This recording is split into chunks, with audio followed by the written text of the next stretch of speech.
The next question here is when in the 0 point field, where you are feeling the energy of your body like a water, what are the best ways to use the energy to manifest your reality?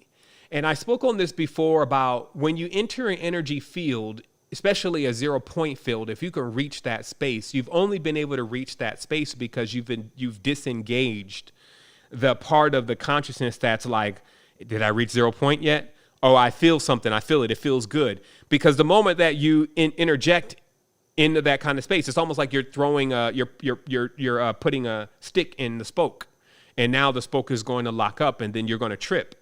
So if you're trying to then say that, how do I use that kind of energy to manifest this particular part of my reality? And then you try to use that to project what kind of reality you want to see next. This is also incorrect because you wouldn't be able to visualize the reality that you want to see next and then stay in a 0 point field.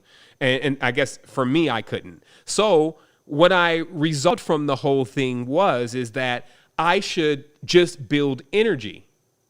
Because energy is vibration, energy is perfection in itself, because it'll allow you to stand up like a top. So you know how when you're spinning a top and it starts to go, really, really fast, it stands up straighter. And in that, every single thing that is in that field is also reflecting the state of that top. So instead of saying, okay, I need to go and meditate because I'm trying to get this car or this house or this job or this certain stage of consciousness or whatever, it's better to just go into the meditation and just reach the field and then allow yourself to get more familiar with the energy, but not in a stage of like, this is what I need to do with the energy, because the energy itself is so hypersentient and so quantum.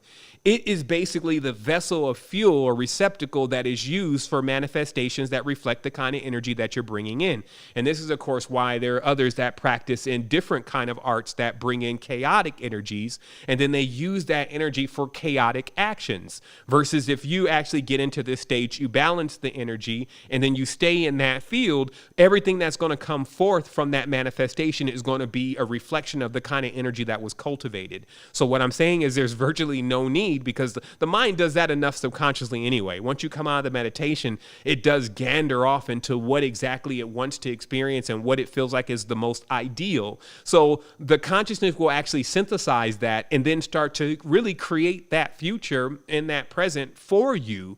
But if it has no fuel, which is what you're predominantly getting from the 0 point field, is unidentified fuel, a panacea, a fuel that can actually be used to propel anything. And that's really what you want to do with the energy is, and that's the process. So build the energy, and the easiest way to do that is by not thinking of anything, and then having a large repository for it. So that way, when your consciousness has now shaped up a synthesis of what it feels like you should experience next, it has no issue with actually taking you into that stage, because it has the fuel in order to get there.